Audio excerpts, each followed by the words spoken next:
Hey everyone, it's Abby from Abby Road Creations. Welcome back. I know it's been a minute, but I am back from my holiday break and I'm ready to dive right in with this really cute and simple flower shell pendant that we'll be making today. So what you'll need is, this is about a 25 millimeter carved shell in the shape of a flower. If you can't find these, I do sell them in my DIY shop. Also, you may be able to find something similar by searching online. All right, so in order to do this design, we will need one 6-inch piece of 20 gauge or 0.8 millimeter wire. I'm using a silver wire. You'll want to use anything dead soft that's easy to work with. So copper, brass, any type of plated metals too. Just stay away from your stainless steel or your half hard wires, okay? Those are just gonna be way too hard to manipulate, especially for this delicate shell. All right, I also have two teeny tiny 2 millimeter silver beads and one 3 millimeter silver bead. All right, so for our materials, that is all that we'll need. For our pliers, I do have just a simple pair of chain nose pliers. I have round nose pliers that we'll be using and some wire cutters. I always use flush edge wire cutters, which means that this is perfectly flat, which leaves a really clean finish when we cut the wire. Now, an option today is to use a jewelry hammer and an anvil or hammering block. If you're not in the mood to hammer or you don't have these supplies, then don't worry about it. You don't need to do this step, it's just optional. I'll be adding it to mine and I'll be showing you how to hammer along the curl to give it a really nice effect. So go ahead, grab all of your tools and we'll get started. So for the first step, we are just going to take your wire and making sure that you have a clean cut right here. That's the flush edge that I'm talking about. We're gonna start with this end right here and start creating a swirl. Now, whenever we're creating this swirl, we just wanna keep in mind that we want it to be just the right size to fit on this lower left petal right here. So we're just going to grab our round nose pliers and we're just gonna work on this swirl little by little. Okay, so that's the flat edge I'm talking about. Now, if you're working with a solid metal like your copper, brass, or silver, what I like to do is kind of just run my pliers over this edge right here, pinching it. And that'll kind of make your swirl a little less chunky. So it kind of gives this really cool pointed end. And it kind of just makes your jewelry look a bit more artisanally crafted. It gives it that little extra oomph. Okay, so I just run my pliers over it. If it gets to have too much of like a little metal tail right here, I just go back in and I clip it off with my wire cutters. Okay, so the first step is just getting that pointed edge to where you like it. If you're working with plated metals, just ignore me right now, okay? Skip this step, because if you run your pliers over your plated metals, you're just gonna be removing the finish on the metal, okay? So you will just dive right in to the swirl, which is this step right here. So gently but firmly pinching, we are going to start to twist this in, okay? Just to create a nice, elegant swirl. Okay, and keeping in mind the size frame that we're working with, we may just do it like almost 1.5 times around. All right, I'm just gonna grab my little shell here to see if I'm liking it. All right, that looks pretty good. I think I do want it to go a little bit more, so I'm just gonna kind of bend that wire just a bit more. And yep, that looks right. So once you get your swirl to the shape and the size that you like it, you can either grab your hammering block or just hold on tight while we do this step. So we want to always hammer on the opposite side, the back side of the swirl, just so we won't have any little dents and dings in it on the front of the swirl. So we'll just place it down like that. Zoom in right here.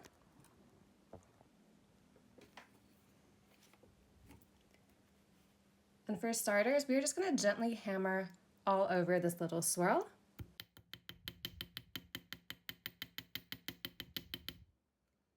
And then we're really going to focus on this one outside part right here, just to give that a bit more flatness. That'll give us like a little cursive swirl effect, okay?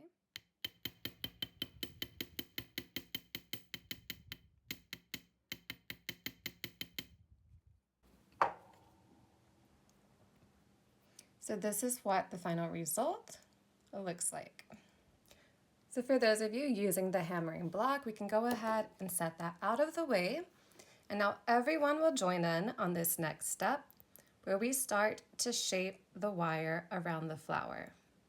Okay, so just position it the way that you want it on there. And I am going to pinch with my other hand. This is my left hand for me, as I just gently pull this wire back. And I'm going to gently pinch because we are working with the shell here. It is fragile.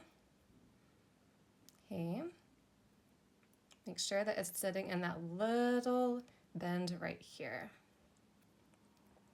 So now I'm going to show you guys what it's going to look like on the back. You're going to bend this wire to the side, okay? So from the front, it'll be this right side right here. So I'll try to give you guys a view of both the back and the front. So on the front side, it's just gonna line up right here. And on the back, you'll see that you just have a simple curve of the wire, okay? Now this design is gonna seem really unstable and it's gonna want to move until we put it in the little hole at the very end. So once you have this wire lined up at the next little bend in the flower, we're once again just gonna fold the wire over. Okay.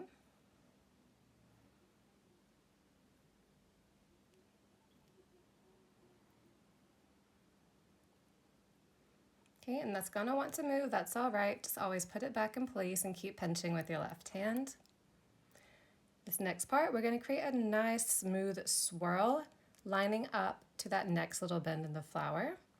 I like to use my thumb to kind of guide the wire. Something simple, just like that. And now this is where we're gonna add those 3 little beads, okay? So I'm just gonna set this down. I'm gonna grab the 2 teeny tiny 2mm beads first. And holding this to make sure that stays on, I'm gonna work these little beads onto the wire.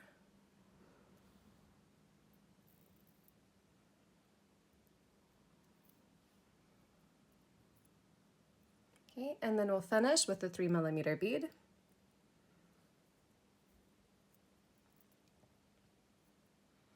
Okay, shift everything back into place.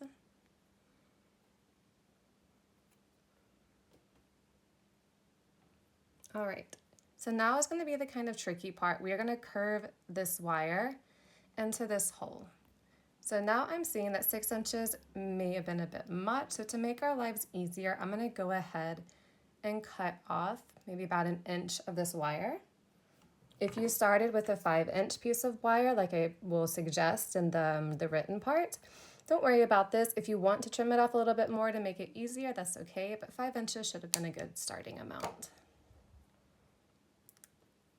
So in order to do this, we're gonna try and just keep a nice, big, smooth curl to the wire, because as you know, wire does have a mind of its own, and it may not want to always move and bend in the direction you want. So I always find that big curves like this makes our lives easier whenever we're trying to work the wire into like a very specific place. So I'm keeping a curve with this. My wire is now through the hole, and I'm going to try my best just to continue with the direction that the wire is going in with this curve. Okay, so just keep pushing and pulling until you get it as close as you can to there. All right, once you have the wire through the hole as much as you can, we are just going to pull that wire up. This is what we're going to use to create the bell of the pendant. All right, feel free to move the wires with your fingers to help them get back in the place where you want it to be if you need to. All right, so from here, you can also use your hammer to hammer this part of the bell right here. That's what I'll be doing. If you're not quite comfortable doing that, because you will be hammering super close to the shell and there is like a small risk that you could potentially hammer that and chip that off, no need to participate in this step. It is totally optional, and you guys can just join me right after I finish hammering, okay? So if you guys want to join me for the hammering step, or maybe you just want to get a closer look to see how I do this, join me now. I'm going to show you guys. So I'm just going to line up this little wire here, that'll be our bell, close to the edge, all right? I'm going to keep the flower off of the anvil, and I try my best to kind of cover it with my thumb now to protect it, because honestly, I'd rather hit my thumb than hit this pendant and break it. So after I have everything lined up, I'm just going to get my hammer in there and very controlled and carefully, I'm going to try my best to hammer just a little bit right here.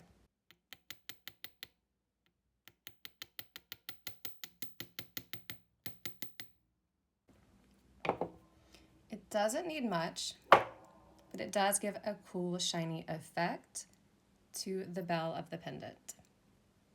So everyone will meet me back at this step. We're going to make the little bell, which is the chain loop, and then our pendant will be all done.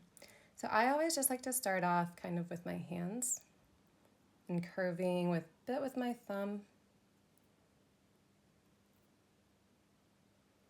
And then if needed to, if the wire starts to look a little wonky, you can always go in with your round nose pliers, okay?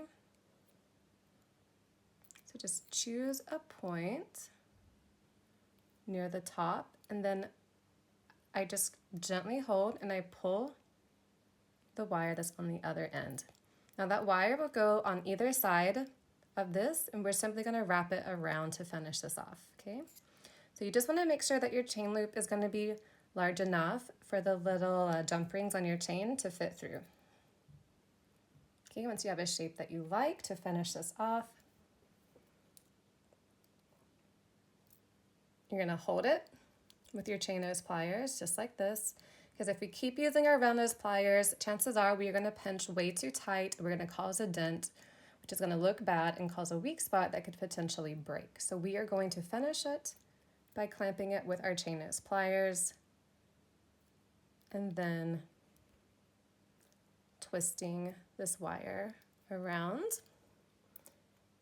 All right, if you are having trouble holding this wire, you can take your round nose pliers for this to pinch it and hold it tight, just because we'll be cutting this wire off anyways. So if we do create any dents or dings on it, it really doesn't matter because it's going in the trash.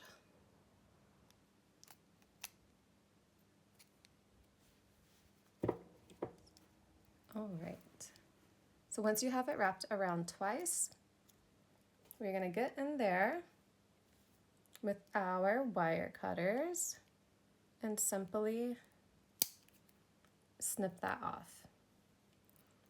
And as always, we're going to get our chain nose pliers and we're going to pinch that in so that we can make sure we don't have any little sharp edges that can poke people once they wear the necklace.